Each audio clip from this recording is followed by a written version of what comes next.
Imagine going for a peaceful day of fishing on Lake Erie in May 1957 and never coming home. That's exactly what happened to Lawrence Joseph Larry Bader, a 30-year-old cookware salesman from Akron, Ohio. Declared dead in 1960, he simply disappeared. Then, 5 years later, he turned up alive as a local television anchorman in Omaha, Nebraska. Welcome to Forgotten Files, where forgotten history's strangest stories and smallest tragedies are told again. Larry Bader was the definition of ordinary. Husband, father of 6, living in the quiet suburbs of Akron. He worked for a kitchenware company, loved fishing, archery, and an occasional weekend adventure. But beneath that normal exterior, friends said Larry was restless. He was drowning in debt. He'd fallen behind on taxes. He owed money for his small business ventures. In short, he was under pressure. On May 15, 1957, Larry told his wife, Mary Lou, he was going fishing at Lake Erie. It wasn't unusual, but what happened next? Hours later, his boat was found drifting, its oars floating nearby. No Larry, no wallet, no personal belongings. The Coast Guard searched. Divers combed the lake, but nothing. By 1960, the courts declared him legally dead. His wife collected life insurance, remarried, and tried to move on. Everyone thought they'd buried the mystery. But the story wasn't over. Fast forward to February 1965. In Omaha, Nebraska, a man named Fritz Johnson was building a reputation as a colorful local television personality. Fritz wasn't shy. He was outgoing, loved the spotlight, and lived like a bachelor. He wore an eye patch, which he said was from a cancer surgery, and he dressed with an eccentric flair. He was the kind of guy everyone remembered. Then fate intervened. While doing an archery demo at a sports show, a man from Akron recognized him, but not as Fritz, as Larry Bader, the guy who disappeared 8 years ago. At first, Fritz laughed it off. But when police ran his fingerprints, the result was clear. Fritz Johnson was actually Lawrence Joseph Bader. Imagine the chaos. A man declared dead, living under a new name as a television star. His wife in Ohio had remarried. His children grew up without him. And here he was alive, wearing an eye patch, acting like none of it happened. When confronted, Larry, now Fritz, said something that made this story even stranger. "I don't know what you're talking about. I'm not Larry Bader. I've never been to Akron." Doctors were called in. The Mayo Clinic diagnosed him with retrograde amnesia, a condition where someone loses all memory of their past, sometimes caused by trauma. They speculated a boating accident caused memory loss, and he simply started over. But not everyone bought it. This wasn't just memory loss.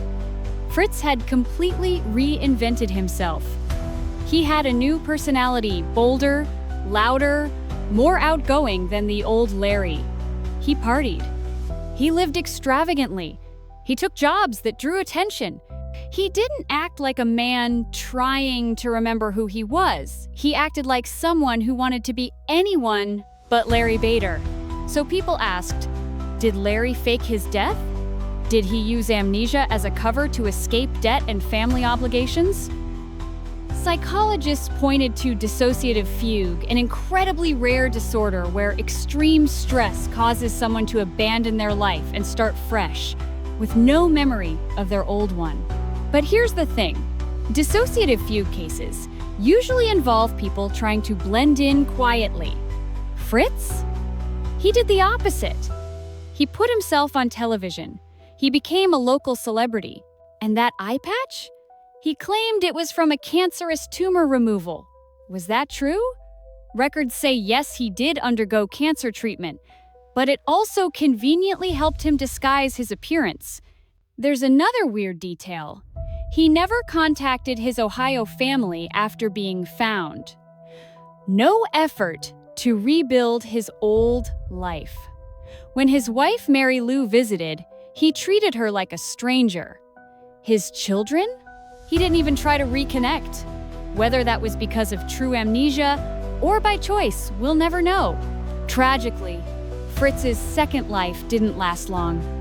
In 1966, just a year after being rediscovered, he died of liver cancer at only 39 years old. He never regained his memories. He never clarified what really happened on Lake Erie in 1957. To this day, Larry, Fritz's case is one of the strangest disappearances in modern American history.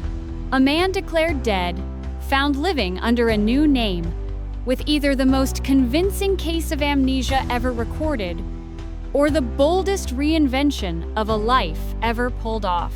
But before we close this file, let's dig deeper, because the unanswered questions in Larry Bader's case are what make it unforgettable. First, the amnesia diagnosis. Retrograde amnesia and dissociative fugue are rare, but not unheard of. The Mayo Clinic's doctors believed Larry's memory loss was genuine. They suggested that a head injury or psychological trauma from that day on Lake Erie might have wiped his identity. But critics have pointed out that even with amnesia, most people eventually experience fragments of memory returning, yet Larry, or Fritz, never did. Not even when confronted with his wife, his children, or photos from his old life. Is that even possible? Second, the reinvention. If this was genuine amnesia, how did he so successfully build an entirely new persona? Fritz Johnson wasn't a quiet recluse. He was the opposite of who Larry had been. He drank heavily, partied often, and sought out public attention as a television personality. Was this a survival mechanism or a deliberate reinvention? And here's a detail that keeps researchers awake at night: the finances. When Larry vanished, he left behind debts, unpaid taxes, and financial strain. But Fritz Johnson? He didn't exactly live frugally. He spent freely, took odd jobs, and never seemed worried about his past. Was this a man with no memory, or someone enjoying a clean slate? And then, the Lake Erie mystery. No evidence of foul play, no body, no personal effects. If Larry did fall overboard, how did his body never wash up? If he staged his disappearance, how did he pull it off without leaving a trace in the 1,950 with no money, no plan, and no paper trail? Finally, the human element. Imagine being Mary Lou, his wife. You grieve, you remarry, and then one day, you learn your husband, the man you buried, is alive in another state, living as a different person. Imagine being one of his 6 children, seeing your father on television but hearing him insist he doesn't know you. To this day, historians, psychologists, and amateur sleuths argue about this case. Was it a freak accident of the mind? A calculated escape? Or something in between, a man so desperate to start over that he became someone else entirely? So what do you think? Was Larry Bader a victim of a bizarre medical condition? A man crushed by debt who faked his death? Or just someone who got a second chance at life and decided to take it? Let us know your theories in the comments. If you love forgotten mysteries like this, hit that subscribe button. This is Forgotten Files, where forgotten history's strangest stories and smallest tragedies are told again.